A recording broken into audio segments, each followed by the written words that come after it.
Hello and welcome to KWS by Yuva, which is knowledge by word sharing, the podcast where we sit down listening to empowering stories shared by inspiring people. In this podcast, we will listen to a special group of people who had a journey of battling life hurdles and challenges and eventually become triumphant at the end. Not just that, these people went on to contribute towards making the world a better place in their own way, thus making their story worth sharing. Today's guest is someone truly remarkable, Ramendra Kumar, or Ramen, as he's fondly called. He is an award-winning writer, performance storyteller, inspirational speaker, and cancer warrior. It's very important. I must mention cancer warrior and not cancer survivor. I will ask him why later. With over 50 books translated into 32 languages, his stories have touched millions and his personal journey has inspired millions more. Ramen, welcome to KWS by you. Thank you so much. It's a matter of pride, privilege, and pleasure to be sharing my journey on an amazing platform like yours. Thank you so much, Ramen. Thank you for the kind words. So, before we start our little chai session, let's say if you're having chai in our tea in person, what's your favorite kind of tea? Is it a masala tea, green tea, or just plain normal Plain, black tea? plain karak chai. Plain karak chai. So, there's no milk, no sugar. No milk and sugar, but slightly on the stronger side, and a typical Hyderabadi chai because that has a very special flavor. So it brings back memories of my childhood growing up years from my favorite city, Hyderabad. Oh, nice, nice. Because I never been to Hyderabad or Bangalore or Bengaluru, so I will definitely come there at least once to try the kadak chai. That'll be nice. Yeah, welcome. Okay. All right, Ramin. Today we are talking about your story, how you have gone through your past and where you are. So let's rewind a little. How did your writing journey begin? Was there one person who really inspired you to pick the pen? Yeah. So there is a interesting little incident. When I was around 7 or 8 years old, I wrote a poem which was possibly the most pathetic piece of verse ever written. It went something like this: Topsy and Tim went for a swim. Topsy swam well and broke the spin. Tim swam badly and went off sadly. Such a sad, pathetic piece of verse. But the proud poet in me took me to, I went to my father, that poem scribbled on a piece of paper. I was slightly apprehensive. He might say, "What is this? You're writing silly poetry. You should study like Putul Auntie's daughter. You should study science or study math like Chadda Uncle's son." But he didn't do any of these things. He just picked me up, gave me a tight hug, and said one word: wonderful. Wow. So today, if I'm a writer with 52 books, 32 translations, or whatever, it's because of that amazing support and encouragement I got from my father, whom I regard as my God, my Buddha. Wow. There's something quite refreshing to hear because you're an Indian, I'm an Indian as well. I think there's a common narrative among many Indian families out there. It's okay, my child is going to be a doctor or a lawyer, nothing else. So, doctor or lawyer or failure. But when I hear your story, especially what your father did towards you, it's like very encouraging, it's very refreshing to hear.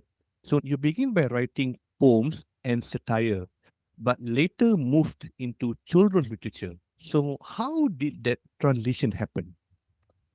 So I used to write satire quite regularly, and they were published in supplements of children's magazines, sorry, newspapers and magazines. So one satire I wrote in 1995 got me into serious trouble with the management. It was a political satire because in India, almost everything to be made fun of has to do with politics. Across the spectrum, I lampooned every major leader and the political party he or she represented. The managing director read this satire. It was published in one of the major newspapers. In the flight, he read it and took it to the chief of corporate affairs who was sitting in Delhi. I was working in Rourkela Steel Plant, reporting to the managing director who was stationed there. The chief of corporate affairs who was heading the public relations wing, overall company, he was sitting in Delhi. So my managing director showed the satire to him and said, see, my boy writes such strong, pungent, satirical pieces. And just see the kind of acumen he has used, the kind of sardonic humor he has used. The chief of corporate affairs said, yeah, it certainly is very impressive. But there are two problems in this. So my managing director asked, what are the two problems? He said, he will lose his job and you will lose your job. Wow. So my managing director asked, why? He said, we are working in a public sector. It's a government of India undertaking. We are not supposed to embarrass the government or the management in any which way. And Ramendra Kumar has not merely embarrassed, he has torn apart the political fabric. And so you ask him to desist from indulging in these kinds of expressions and go for something simpler. Now, I was devastated because satire was my major interest as far as writing was concerned. So I really don't know what I would do. Fate intervened, serendipity intervened in the form of my daughter. My daughter was then 4, and my son had just happened. My wife, Madhavi, who also worked in the same steel plant as I, had her hands full, managing the office, managing the household chores, looking after the baby. So she encouraged me. She motivated me. She inspired me. She said, what a useless fellow you are. You can't cook. You can't even boil an egg. You can't sing lullabies. You can't run a washing machine. You can't even wash bums. You think you're a great writer, no? So tell some stories to Ankita and keep her up while I take care of the newborn baby, Aniket. If your wife, especially if she's as beautiful and smart as mine, throws a challenge, you have to pick up the gauntlet. So I Exactly. Yeah. had no choice. Mm. Thought, why should I tell stories from Tenali Raman, Katharat Saritasagar, Ramayana, Mahabharat, Panchatantra? Let me cook up my own little tales. So I started thinking of little stories for my daughter Ankita.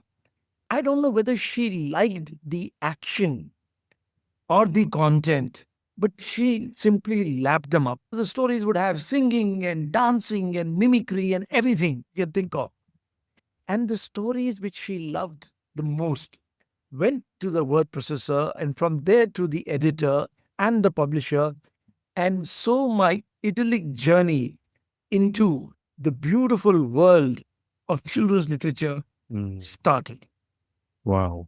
So, Ramen, I can say that the biggest filter test for your every of your work is your own kids.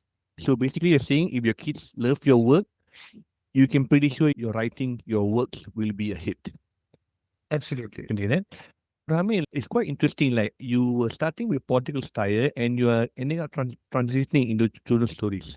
Maybe because in the past, during that time, it was not so open as now. So, okay, let's say I want to ask you a theoretical question. So, let's say if you have a chance to recreate your writing that political style at this current era, do you think will it be well received or will it be pretty much the same? In your Satire. yeah. See, now I have taken voluntary retirement, so there Uh-huh. are no chains binding me. So I've gone back to my Ah, satire. In fact, I wrote a book on my journey in Rourkela Steel Plant, and I have used a kind of a character who's not, but he's my alter ego. There I've ripped apart everything I suffered in the public sector, the nepotism, the favoritism, the corruption, the bootlicking, which goes to a sublime level. Everything I've written, and the book has been really well received. so I can say right now, the term right now will be Ramendra Unchained. So basically, there's no one to chain you. You can just write the hard out. Very nice.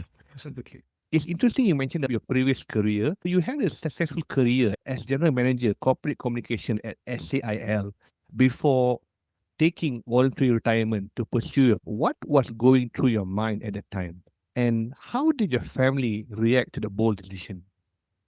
So you are in the place where I was working, and in most public sectors, most executives do not suffer from spondylitis. The reason they don't suffer from spondylitis is they don't have a spine. Okay. So That's I a was good one one. of those rare guys who never ever believed in bending your knees before insulate mic. And when I was at a junior level, it was okay. But when I started reporting to the top management, I used to have a lot of difference of opinion. And I felt completely shackled because it was not in my nature to just bow down and accept the authority. I had been cribbing to my wife that I'm not getting enough time to write, and then my independence is being shackled. I feel overburdened in this kind of atmosphere. I feel claustrophobic. I want to quit. But then my kids were not settled. Mm. So once the kids got settled, and we were also waiting for a voluntary retirement scheme, which would be beneficial as far as the finances were concerned. So once this scheme happened, it took us just 24 hours to decide, and we put in our papers and we released from the company in Wow. 2020. Wow. So it's pretty much okay. You took a decision. You took quite a big step, quite a big decision within 24 hours because you have decided it way back. So you're just waiting for the scheme to come out. So when it's out, you say, okay, I'm going to quit. I'm going to start writing. Bam. Wow. Absolutely. Yeah. Ramin, so we have talked about your personal life and your family a bit. What started your writing career? Next, I'm going to talk about something quite serious, but knowing you, you will tackle any serious matter in a humor way because we just had a little podcast session last Monday with Global Empowerment Hub, and that you were stressing that humor is crucial for you to see something serious in a very humor way. True. Yeah. So my next question, Ramin. Now, Ramin, life throw you a curveball with cancer. Take us back to that moment. What was your very first reaction when the diagnosis hit you? So I took voluntary retirement in August, and so did my wife Madhavi, and both of us shifted to Bangalore, where our children were working. From August to November, my life was a blast. I was invited to many forums, online and offline, storytelling, creative writing workshops. Two books of mine were released, and one of them did very well on Amazon. I was having a lark. Then I noticed that there was some problem with my digestion. I went to the doctor, the endocrinologist, and he gave me some pills and asked me to report after 2 weeks. But just a day before I was to report to him, I noticed blood in my stool. Now that was extremely worrying. So we rushed to him and he prescribed a colonoscopy and biopsy and everything else. And on 30th November at 12 noon, my wife and my two children and I were sitting in front of the gastroenterologist. He had a look at the reports and the scans and he delivered his verdict. Mr. Ramendra Kumar, you've got colon cancer stage 2. And he talked about radiation and chemotherapy and surgeries and a stoma bag. Now, I had no idea what a stoma bag was. I stumbled out of his chamber and he went to the hospital canteen and I simply cut loose. I raved, I ranted, how come me, why me, poor me. I've never touched alcohol, I don't smoke, I'm slim and trim. I exercise regularly, I swim. And yet this damn scourge has slammed into me. There was rage, agony, angst, and definitely some tears as well. I paused to look at my family who were staring at me. It was as if they were seeing my death in my own eyes. Their faces simply crumpled. I realized I couldn't do this to them.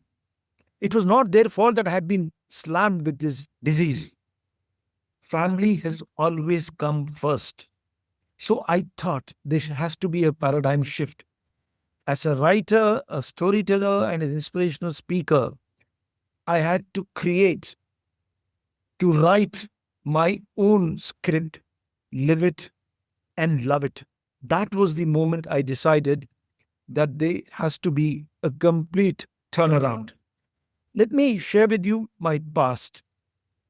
Okay. I've had an extremely torrid, chaotic childhood. I'm a suicide survivor at the age of 15. I was saved by my father. When I was 16, my parents divorced. I suffer from a clutch of very serious ailments. One is called brittle diabetes, where the sugar levels move from one extreme low of 46, 47 early morning to 512, 16, 17 Wow. hours later on the same day. To manage this condition, I'm fitted with a insulin pump. But I also suffer from another ailment called silent thyroiditis, where the thyroid levels move Mm. from the low to the high. In 2015, I was diagnosed with a condition vaguely called hemangioma, where there was a polyp growing near my vocal cords and I was almost losing my voice. My beautiful, gorgeous wife was delighted because what she could achieve in 27 years, this hemangioma had managed to achieve in less than 27 weeks. But seriously, it was a critical condition. I was rushed from Rourkela to Hyderabad and a surgery was performed. Luckily, it was successful. That's why I'm talking to you now. I also battled COVID and tuberculosis. Throughout all this chaos, I managed with my mantra of fighting every tumor with humor. And now, when I was facing the biggest crisis of my life, I knew I had to go back to my mantra, and that's exactly what I did. Wow, it's really impressive. Like this is the second time I'm hearing listening story, but still I'm feeling the awe, just inspired by your story. Just Ramen, I want to ask you. At the end, you mentioned that your mantra is fighting tumor with humor. So I'm just wondering, what's your inspiration of humor? Is it your family, your life experiences, or how you see life? I'm not so sure. I think it is my father's blessing. He was not very humorous. He couldn't crack a joke, but he was always positive. And I think this humor is a blessing from him and God. So it's just there with me. It's a kind of a relief for me. It's a kind of a catharsis for me. It's a kind of a weapon sometimes to fight the adversity. And I've been using it for years now.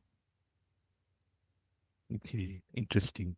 Ramin, this cancer, as you say, is wretched, is something no one would ever expect. So fighting cancer is not just physical, it's deeply emotional. So how do you build the strength and resilience to face it head on? So that's an extremely important question. First, let me just tell you what I went through. Over a year from the diagnosis till I was declared cancer free, I battled three septic shocks. The probability of surviving one septic shock is only 30%. So, three times I knocked on the door of death, shook hands with love, as we say in India, Mhm. and walked back to the kingdom of the living. Wow. I endured four septic shocks, 10 rounds of chemo, 5 rounds of radiation, Mm. and I was in the ICU for 40 days. Mm. Throughout all this, my incredible, awesome family was rock hard in support. Their entire life had become routine of taking me to the doctor, taking me to scans, blood tests, trying to make sense of reports, trying to make sense of what the doctors are saying. When they visited me in ICU in the morning, they were not very sure they'll find me alive in the evening. And when they came to me latish in the night, they were not sure whether I'd be talking to them the next morning. But throughout all this, they never pressed the panic button. They never made me realize the kind of hell I was going through on a day to day basis. Usually, children in the late 20s and early 30s, especially in India, they provide logistic support. The best hospitals, the best care, the best nursing. They sign checks. They have this UPI transfer. They transfer money. Mhm. My children put their lives and careers on hold for those 8, 9 months when I was moving in and out of the hospital, in and out of ICU. Wow. And they were with their papa and mummy. Without their support, without the support of my wife, I wouldn't be here talking to you. Wow. Like indirectly, yeah, answer my next supposed question because I was supposed to ask you what role does your family play, and were there a moment where the support become your anchor, and you just answered it perfectly. Yeah, like your family have supported you, been with you throughout the whole process, and yeah, most probably they did not press the panic button. They become your source of confidence, your okay, I will say your pillar of support. But apart from your family, how about friends? Often in tough times, we have close friends who really stand by us. Do you have close friends, and What was your role in the process? What I did after the diagnosis was I went crazy on social media. I filled it with quirky, funny, wacky messages, parodies of the dialogues of my favorite actor, Amitabh Bachchan. The response of my friends was humongous. From Lahore to Lucknow to Assam, people prayed and they lit lamps in temples, both in India and outside. There were prayers in churches and gurudwaras. There was a friend who observed a fast on the day of my first major surgery, praying for my health. There was this writer friend of mine who compared my fight with that of Rafa Nadal when he was injured seriously in a Wimbledon match. He continued to play and won the match. She wrote on Facebook, for me, hero number one is Rafa Nadal, and hero number two is Ramendra Kumar. Then there was this director of Indian Institute of Mass Communication, one of the leading communication institutes in the country, who wrote a column on my struggle in two newspapers. A friend of my daughter, she's the first vegan to climb Mount Everest. When she summited the peak, she thanked the Lord, thanked her parents, and prayed for my health. And during this time, I also indulged in some wacky dancing. Now, my daughter knew that I'm crazy about dancing, so 3 days after my radiation, when people find it difficult to walk, she challenged me, Papa, what about dancing to a 1980s blockbuster, Jawan Jane Man Hasin Dilruba? I said, why not? So we changed 7 or 8 costumes in a couple of minutes and danced. I was the choreographer, and my son was the videographer. And my daughter, who's got a following of more than 500,000 on Insta, posted this reel on Instagram and said, my father has been diagnosed with cancer, but look how he's taking it. He's a fighter. I want you guys to pray for him, root for him. He's such an inspiration. So there was this guy on Instagram who wrote to me that his father was confined to the wheelchair because he was suffering from a ailment of the arteries. But after seeing this dance of you and your daughters, he got up and made an attempt to walk. Now tell me how inspiring, how heartwarming is that?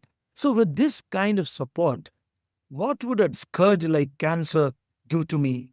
I had to win, and I won a year later.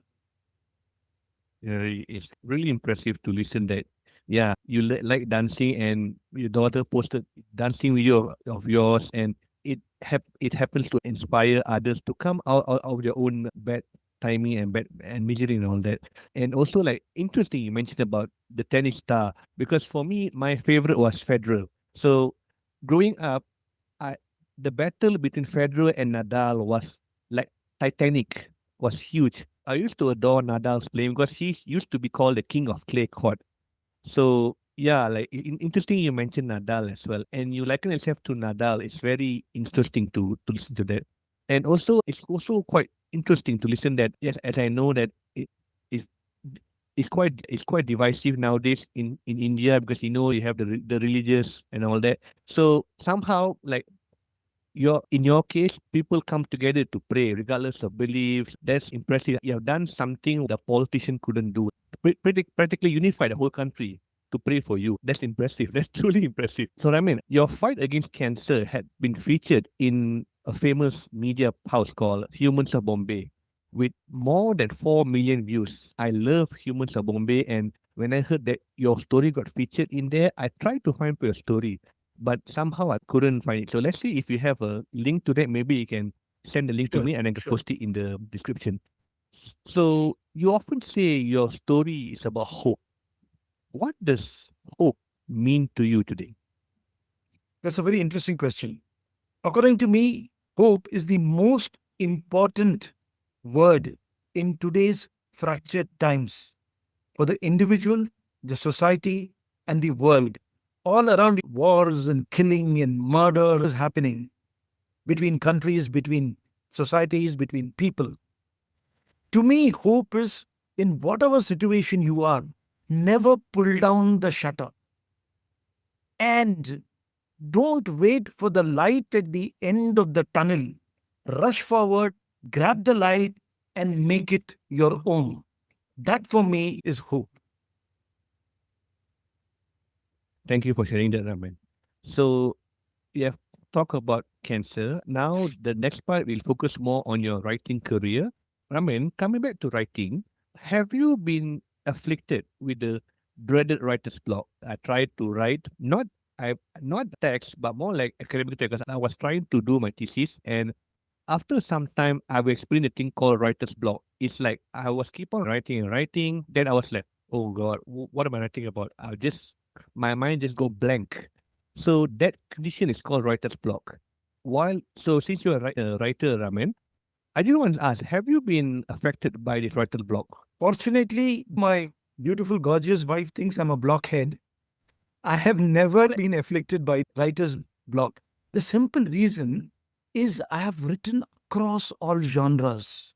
For instance, picture books, my most popular genre, and my picture books published by National Book Trust India in the last 5 years have sold more than 1.3 million copies, which is considered a record.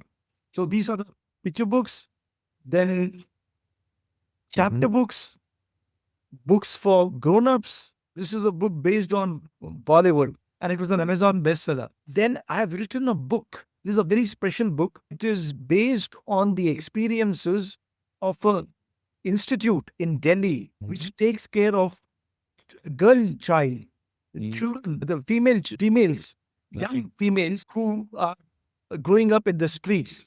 They are subjected to every kind of crime and exploitation. The director of that institute told me, can you write some case studies? But she said, I can't give you the details. You cannot mention the details because of privacy. So she would just give me a line or two. Like this particular child was forced to marry very early when she was just 8 or 9. This particular child was forced into begging. So from there, I created my own story and talked about the intervention of this institute called Protsahan and how they managed to get the children out of that morass and make them financially independent. This was a huge challenge for me. Then biographies. This is the biography of my hero, PJ Abdul Kalam. Then a book on parenting. I have written a book on the Juvenile Justice Act.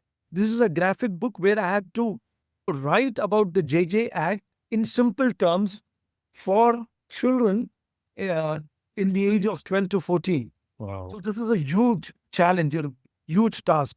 I also wrote a book on diabetes. This is also a graphic book. Then a book on protection of children from sexual offences act. One of the most powerful acts to break it down for young kids so that they can understand, assimilate, and feel empowered. And then, of course, my book on cancer. And I've also written, when I had multiple attacks of lavaria, of ghazals. All these are romantic ghazals dedicated to my beautiful, gorgeous wife. So that is why I don't get trapped into this writer's block. I keep shifting genres. When you shift genres, you are refreshed. It's a new genre, a new idea. I start writing and then go back to the earlier one when I feel jaded. Wow. So basically saying that to prevent writer's block, you should vary your genre. Don't stick to one genre. If you stick to one genre, like after some time, you will tend to feel like, okay, I've written whatever it is regarding this genre. So what else to write about? But when you keep your genre across the field, you will always have something to write. And when you have something to write, you will not experience writer's block. So that's impressive. That's the very next tip. I think I should keep it on my next writing project. Interestingly, you mentioned about APJ, the late APJ Abdul Kalam, because for me, one of my favorite books I ever read was The Wings of Fire. I'm not sure whether you heard the book Wings of Fire. It's about the autobiography of APJ. It's my favorite book. I find it truly like encouraging and motivating because whenever I feel down, I will read the words in the book. It's an amazing book of an amazing individual Yep. who rose from selling newspapers to the top post in the land, but never ever allowed his values, Mm, his vision to be compromised. yeah. And then also, Ramin, I heard that when on his last day becoming president of India, he left nothing but a suitcase Yes. and the clothes on him. He didn't Yeah. bring back any cash, anything. Just a very simple, true, down-to-earth person. Yeah. Also, being an educator, I feel devastated not to meet him in person because he did came to Malaysia around early 2000s, but I did not manage to meet him. The closest I've been to him was his final resting place in southern India, in Tamil Nadu. I wish that if I could turn back time, I wish I could meet him in person and have a chai with him and just talk about education. Truly an inspiring person. The book has Okay. all these anecdotes, his philosophy, his struggle, his life, his vision, his mission, and these small things which make him one of the greatest human beings of our time. Yes, exactly. Also, Ramen, you mentioned your book. We'll come to that in a bit. But I do have one more question for you, Ramen. What's your, for all the aspiring writers out there, me included, what's your one golden piece of advice to them who are trying to find their voice? So the first and foremost is to make writing your ikigai, your passion, your Passion, purpose. purpose, yes. Don't wait for a occasion to write. Write when you can, as much as you can, wherever you can, however you can. If you think that you'll write only when you have enough time, there was this writer friend of my father who would go to Kashmir and sit opposite the Dal Lake and write poetry. Right? If I tell my wife that I want to go to the Dal Lake, she'll dump me into the washing machine. That's the closest I can get to water. I used to write in chaos. Because of the blessings of my father, I used to write in meetings. In the government sector, you have meetings which stretch up to an hour. So 55 minutes is horse manure and 5 minutes is sense. I had cultivated the art of just nodding my head and smiling so that the guy in front of me, the managing director or whoever, he was, and I would be noting down. He would think that, oh, Ramen is concentrating so much on the pearls of wisdom which I'm uttering. But I would be busy in once upon a time, long ago, etc. I believe that don't wait for inspiration. You'll only get perspiration. Make writing a regular habit. Then writing is about imagination, observation, and experience. Try to tap these three. It's like a pie chart. It's like a whole circle with segments like imagination, observation, and experience. Children have great imagination. Oh, yes. I might not have that kind of imagination, but I have experience. You would have a great sense of observation. Fine tune these three aspects. And writing is about ideas. Be open to ideas. A scene in a film, a status on Facebook, a comment on Insta, a response on WhatsApp, just the caress of a mother on her child, just a whisper of encouragement from a father to his son or daughter. All these can spark ideas. So be open to these ideas and try to capture them. We have cell phones. If you get an idea, just record it. It's a very practical trip, I think. Just record it on your cell phone. That today I had a interesting conversation with a joker called Ramendra Kumar, and he said this and he made me laugh. Record that, and when you have the time, type it out. Yeah. Don't fear rejection. Everybody from Rowling to Ramendra has faced rejection. I have written 52 books, but when I send the manuscript of the 53rd book, I'm still filled with apprehension, anxiety, whether it can be accepted or not. If it is not accepted, I just pity the intellect of the editor and send it somewhere else. But I never stop. And if you're writing for children, please don't talk down to them.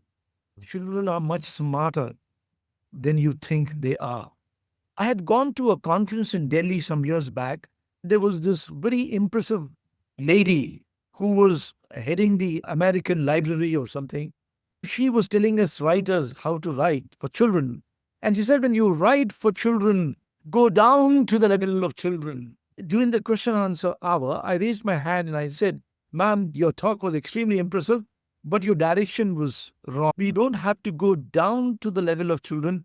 We have to rise high up to the level of children because children are like God and God lives up there, not down here. So please never, ever patronize your reader, especially if he's your child.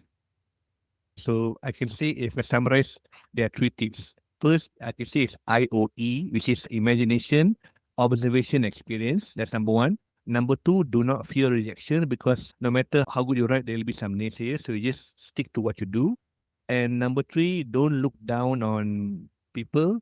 Treat them as who they are and look up instead. So it's interesting, especially the third part, because I remembered one of the quote mentioned by Sadhguru. He was telling a story that he mentioned to his daughter. So he was telling to his daughter, don't look up on someone, don't look down on someone. Look at them as who they are. And I think that's truly, I truly agree with that because when you look up to someone, you're putting people on pedestal.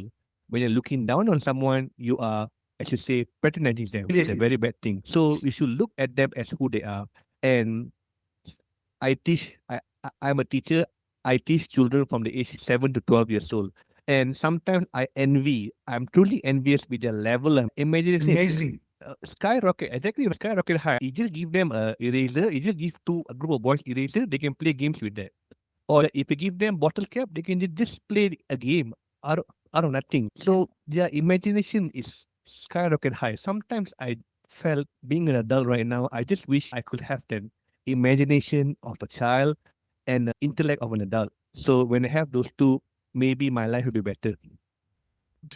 And remember, make writing your ikigai, make it your passion. Yes. And don't wait for an ideal moment. It'll never come.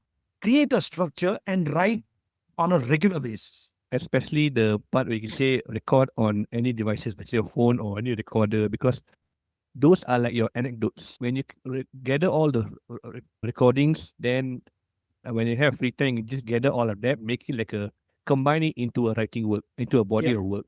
So that's a very interesting tip. Thank you for sharing that, Ramen. As you have mentioned, you have written over almost 52, over 50 books, 52 books, and the 53rd book is coming out, I assume. Is it the book number 53? Is it coming out or? It's already there with the publisher. Okay, so it's process. Book number 53 and 54 are with the editor. Book number 55 and 56 are with the agent. Literally agent. Again. So there's 4 pending. That's good. You've written over 50 books, but one that stands out is Coping with Cancer, which became an Amazon bestseller. So what made you decide to write such a deeply personal book? Yes, This is the book.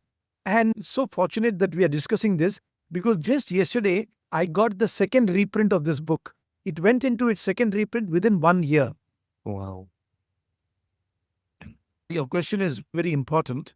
Usually, what happens when a patient or his care and the caregiver, when the patient is diagnosed with cancer, now cancer is not a word for many people. It is a death sentence. They are filled with fear, anxiety, and a kind of a phobia. And many of them feel, the patients feel, and the caregivers feel, there is no hope. So I wanted to write a book where I could explore the coping strategies, the mechanisms through which the patient and the caregiver can cope with the emotions and feelings when this verdict slams into them. This book is not about health protocols, hospitals, radiation, colonoscopy, surgery. It's only practical insights which you and I can follow. And this is not only for cancer, for any major crisis in life, whether it's death of a beloved, death of a parent, loss of a limb, loss of a job. I've given 11 simple strategies. And running through the entire book is my own experience of fighting cancer. I've also used case studies of important people, some actors, some athletes, cricketers, and also very ordinary people like me, how they have tackled cancer, how they have managed their feelings and emotions. Thank you for sharing about your book. And is it possible? Is the book still in Amazon? Can anyone still buy the book on Amazon? Yeah, I'll share the link. Okay, because I would like to have a copy of that. Honestly, I would like to have a copy of that. Raman, you have already mentioned briefly about the book. Without sharing too much, what are some of the coping strategies that you share in the book? Things that someone listening to this right now can take immediate course of action that they can take. See, I'll just share a few strategies. One is normalizing. Accept the disease, accept the situation, and normalize it. I have a stoma bag. My large intestine has been cut off. My small intestine has been brought out and a stoma bag has been fitted to collect the fecal matter. I have to empty it a few times during the day and also at night. So I have to the right a stoma bag, to the left insulin pump, and in my heart my beautiful gorgeous wife. All three permanent attachments and all three very important. I can't do without them. Initially, this moving out with the stoma bag was a difficult thing because suppose it leaks, I'll be in a terrible mess. So I bought a ostomy bathing apron from Amazon. I tucked that stoma bag into it and go around dancing and conducting creative writing workshops because there are now two layers of protection. Then my son knew that I'm crazy about swimming, so he got me an ostomy swimwear. So I tucked the stoma bag into that ostomy swimwear, wear a normal costume, and I'm able to swim for 50 minutes to an hour, which is good for anybody with a colostomy bag. What I'm trying to say is that don't pull the shutter down. There is always a way out. Normalize things. Try to find solutions. Earlier, I used to depend on a male nurse who would come from a distance of 20, 30 kilometers in Bangalore. My wife, Madhvi, she turned to replace the stoma bag. This is not emptying, this is replacing, which has to be done once in 7, 8 days. So I have help right next door in the form of my loving partner. So this kind of a critical situation, I have managed to normalize it. Then you invest in relationships. My own journey, whether it's online or offline, friends and relatives. So I have developed this concept. There is ATM card, anytime memory, automatic teller machine or anytime money. So I've developed a card called anytime memory card or ATM card. How do you create memories? By investing in two words, love and time. Whether you're taking your puppy for a walk or dancing in rain with your daughter or watching the sunset with your wife, playing Scrabble or just going for a walk in the moonlit night. These are all memories. Keep stocking your ATM card with these memories. And this ATM card is extremely special because it can't be torn, it cannot be lost, it cannot be stolen. And irrespective of the vagaries of the stock market, its value keeps rising because it is priceless. And when you're feeling down and out, cash this card and be happy. Then also live in the present moment. It's not very difficult. You have been teaching kids and you would just mention about them drawing and painting or whatever. So you watch a 3-year-old child, whether she's jumping in the puddle or drawing something, she's totally in the moment. No regrets of the past, no anxiety of the future. In cancer, I noticed this is a strategy which is a must because in cancer, the only certainty is the uncertainty. But if I start dwelling on the fears of tomorrow, I'll smash, smudge, and smother the beautiful moments which I'm sharing with you. So I try my best to live in the moment, though it's very difficult. Then finally, take humor seriously. If you really want to take anything seriously, take humor seriously. So when I was going through this rather chaotic, difficult journey, a doctor friend of mine rang up and said, Ramen, bro, what are you doing? You've gone allowed Insta and WhatsApp and Facebook and quirky messages, parodies and all. Now you have to internalize. You have to look inwards. I told him, buddy, for the last 6 months, I feel half of Bangalore has been staring into my rectum. And my rectum has got more eyeballs than the K-pop dance or any super hit movie, Bollywood movie. How much more internalizing should I do? Then the cake, the bakery, the casserole, and the crumb was taken by an aged relative of my wife who rang her up and told her, what is Ramen doing? Let me tell you about this aged relative. He's very serious. He laughs only once a month and gives his salary. He believes in gravity. I believe in levity. In fact, I am of the belief that had he been alive at the time of Isaac Newton, he would have discovered or invented gravity without the help of the apple. He's that serious. He rang up Madhvi and said, what is Ramen doing? Flirting with death. He is making a mockery of a deadly scourge like cancer. If he continues like this, he will die in Bitcoin. I told Madhvi, tell him that 2022 then is the year of the comedian. Zelensky in Ukraine, Bhagwan Maan in Punjab, the state, and Ramendra Kumar in Bengaluru. Also tell him then Ramen will never allow a colon cancer to put a full stop or a comma or even a semicolon to his creativity. Age relative blogged Madhvi's number. That's a good one. So firstly, like I want to say about ATM, right? Normally people will say ATM owes the card to draw money, like anytime memory card. That's truly inspiring and interesting because believe it or not, in my own home, I have a jar of gratitude. Whenever I feel a sense of gratitude, I will take a small post-it card, write it, and keep it in the jar. When I feel down, I'll open the jar and pick it up and just pick up any card at random and just look up. Why moment when I feel down, I'm looking for a reason to feel grateful. So it could be, I'm grateful of my beautiful wife. I'm grateful of the house where I'm staying in. I'm grateful of having a roof over my head. So just random things, short sentence about things that I feel grateful of. And I kept it all in the jar of my jar of gratitude. I find it quite interesting when you mentioned about Would you ATM as believe well. this? It's such a coincidence Yes. that this jar, it's been called memory jar by one of the Doordarshan anchors and Mm. her son and her daughter, who's Mm-hmm. a very famous writer and a cancer warrior herself. Yeah. She's called it memory jar, and I've included this in my book, Coping with Cancer. Mm. So it's Interesting. such a uncanny, or rather, a strange and beautiful coincidence. Yes, exactly. And also you like swimming, and despite having your trauma bag, you use your waterproof and with the trauma bag on, you swim for almost 1 hour. Just the previous week, Ramen, we are going on a vacation, and as you can see, I'm recovering from my own surgery, so I Yeah. cannot expose my wound. I have to keep it wrapped. And just like you, I love swimming as well. So what I did was, the hotel that we stayed had a swimming pool. So I can't like bar myself from going for swim. So what I did was I take a plastic bag and put it on my hand and started swimming. My wife looked at me and started to be, wow, what on earth is my husband doing? So she was laughing at that. But wait till she hear your story. I think she'll feel like, wow, this guy having a stronger bag and swimming for 1 hour. Wow. I can't wait to share the story to her. Yep. So thank you so much, So Ramesh. for me, it's 3 days swimming and 3 days gymming. 6 days, I keep myself occupied and 1 day of rest. Just a few days back, we had a table tennis tournament. I played 15 games in a row Wow.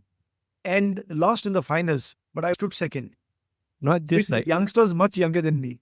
wow, you went to the final, get second. Let alone if you get able in your condition, you get able to play table tennis 15 games straight. I mean, you are a very interesting character. I would say I'm so blessed to have you in my podcast. Really, thank you so much. Thank you for coming My to my pleasure. podcast.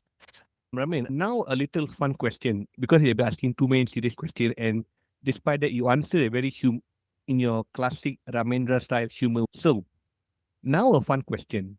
If one of your books was made into a movie, let's say maybe a Bollywood director or Hollywood director say, okay, I found this book written by Mr. Ramendra Kumar and I love the story. I want to make it into a movie. Which one will you pick? And which actor will you want to play yourself on screen? Very interesting and thought provoking question.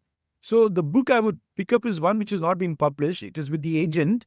It is my autobiography. It's a memoir, actually. So, it's in two parts. The first part is the childhood, the second part is my marriage, and then my struggle with various ailments. So, the second part, I would like it to be made into a movie. And since I consider myself quite good looking, I would like Ranbir Kapoor to play the hero. Sorry, coming in? Who again? Ranbir Kapoor. Ranbir Kapoor. Oh, yes. That'll be nice. And yeah, Ramin, to be honest, I'm quite disappointed that you only publish your autobiography in two parts. In fact, I believe it should be a box set, 4 or 5 books into a box. So I'm quite disappointed that you only write it in two parts. But you your life better and you know what to share. So I think, yeah, I just follow you. But yeah, looking forward to read your next work, yeah, Thank you. autobiography. Yeah. So now we come to the final part of the podcast, which is what are your hopes for the future? I mean, you have inspired so many in your journey. I feel like I could have a longer chai time with you, but I know like you and I have some things to go after this. Looking ahead, what are your hopes for your writing, for your readers, and for yourself? For me and my writing, My hope is that I follow the values which I have imbibed from my God, my Father, and continue to try to create a universe, a small, tiny little cocoon of hope, healing, humor, and happiness. As far as my readers are concerned, let me just add an anecdote. Okay. Sometime back, I was invited to the city of Vizag, participate in the Vizag Junior Literary Festival. I was to take a session in Telugu, which is my mother in law tongue, for children who are in the autistic spectrum and autism spectrum, and who are also hearing, speech impaired, and visually impaired. After my session, there was this guy who's autistic. He wanted to compliment me, started repeating himself again and again. The teachers got a bit annoyed and were walking up to him to stop him. So I quietly told them, please don't do that because the other children are watching. Not only will he be discouraged, the others will also feel bad about it and feel demotivated. This 20-year-old guy noticed this. He came up to me, gave me a hug, and he said, today my father is not there with me. But sir, you are like my father. And one day I'll sing a song for you. Wow. And he started crying, and I started crying. Wow. Later, people in the audience came up to me and said, do you have any special training to handle children? I said, you don't have to handle them. There should be a connect between your heart and their heart, between your soul and their soul. That's all that is required. Wow. I have learned this from my father. Mm-hmm. He was a champion of empathy, and I want to be like him. And that's my hope for the future. And for the readers, you would know, having an Indian connect, that there was a time in India when who are the people who were looked up to? The sages, the seers, the sannyasis, Yes. who forsake everything, who sacrificed everything. But now, who are the people who are looked up to? Wealthy people, the worshippers of Mammon. And what is their greatness? A swanky car, a big, huge bank balance, all worldly positions. For me, my hope for the reader is that they start realizing that the real value is not in extrinsic, outwardly, positions which are outside you, but the values which you carry of empathy, courage, and compassion. Quote from Oscar Wilde. Let me just read it. True greatness for man lies in not what a man has, but in what a man is. This is my hope for my readers. Yeah, I think Ramen, I think the world need more people like you. I think nowadays empathy is quite rare because the social media, they tend to compare with each other. And it's also instant gratifications that we want the thing now, like instant ramen. No offense, no pun intended. Instant noodles, instant food, everything instant. They do not believe in you have to work for it, you have to strive for it, and to do it religiously, to have a commitment on a long run to achieve your goal. So people like you, Ramin, I think the world need more people like you. Thank you. Yeah, I have to say that. So, Ramin, if someone is listening right now to this podcast and going through their own battle, be it with health or any challenges in life, what message will you want to give them? I would give the same message to normalize, to live in the present moment, to develop a sense of purpose, and to take humor seriously if they ever have to take anything seriously. And most important, possibly one of the most important qualities is develop gratitude. Gratitude. Because once you have gratitude, then you're not frustrated. Then you're living in the moment and you're living fully. Unfortunately, today, most of us are missing out on this quality of appreciation, of gratefulness. I'm not saying appreciate the little things. Yep. Be grateful for the little things which God or your parents have given you. Those lovely little moments, and live them to the fullest. That is what I would advise anybody suffering from any crisis. Yeah. Gratitude is so true. We should be grateful for everything that we have because there's a quote in the one of family epic called Last Miserabs. Life is to give, not to take. So yeah, like our purpose in life, we should like contribute something to the world that we live in. Not just keep on taking without giving back. Our purpose in life is to live and contribute back to our community, to the world in general. Otherwise, our life will be without purpose. I truly resonate with you. Thank you so much. Absolutely. I would like to add one more thing. You mentioned the Yep. word empathy. Do you know that in Denmark, they have empathy classes for children in the Oh, age of 6 to 16? They are really? called Okay. Klassenstedt, once a week at least, for an Mm. hour. And what do the children do? They don't compete with each other. They Mm. just, suppose the person is, you are weak in maths and I'm Mm. strong in maths. I will help you. You are great in music. I don't understand much of music. So you will help me. They collaborate. They don't compete. They are together to win Mm. together. But in Mm. India, competition is the key word. And you're competing from when you're a child of 3, 4 years till you possibly die. And there was this mission statement printed on one of the notebooks that we prepare our children for competition. What the hell, man? Are we in the age when people lived in caves?